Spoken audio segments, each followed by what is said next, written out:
What up, crew? It's Matt Larson here, ambassador with Donnet Custom Snowboards. Today's topic is to get into stance. What to consider as you're choosing your angles, your width, and where those bindings go on your snowboard and get the performance you're looking for. To get started here, find a place where you can put your board on a nice soft surface. You're not going to damage the base at all.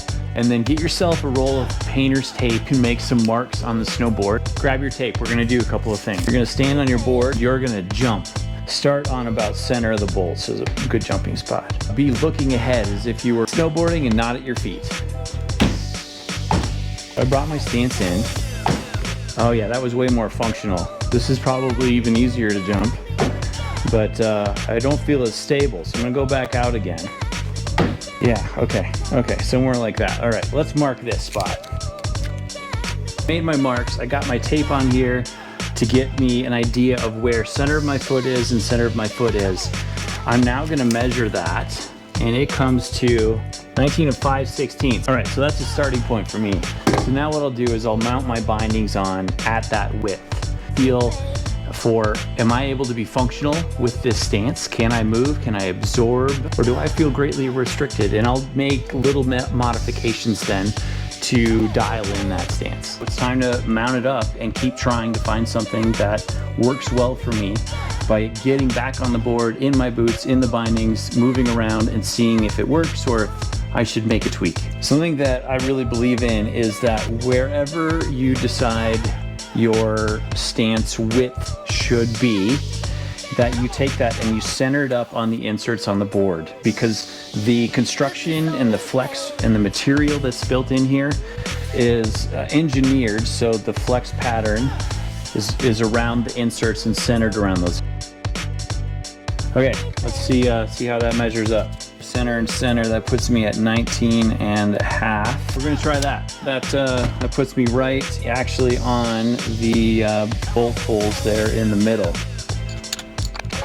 So there's one more piece that's gonna make a impact on where your bindings are on your board, as well as determining how wide your stance actually is. And that's adjusting the little trolleys on your bindings to move closer to the toe edge or closer to the heel edge. That's also going to affect your stance width. So I'm going to get my boot in here and just take a look at how my foot looks. So ultimately I want it centered over the board, and then I might need to adjust where the bindings are mounted so I still have the stance width that I'm looking for.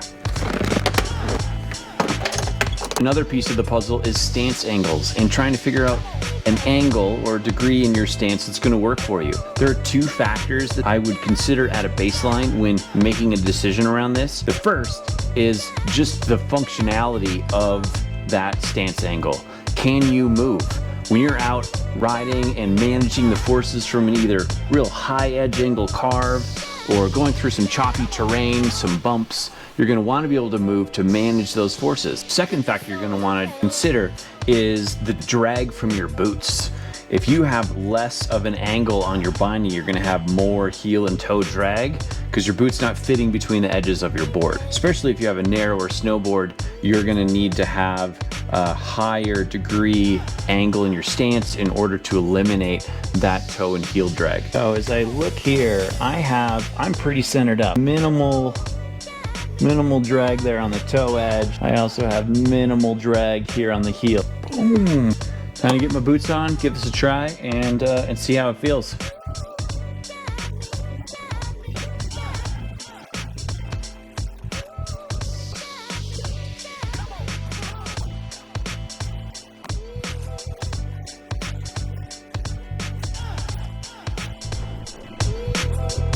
At the end of the day, if you're moving on your snowboard and you got a smile on your face, then you're nailing it. Reach out with more questions and stay tuned for more on Alpine Snowboarding and Donnet Custom Snowboards.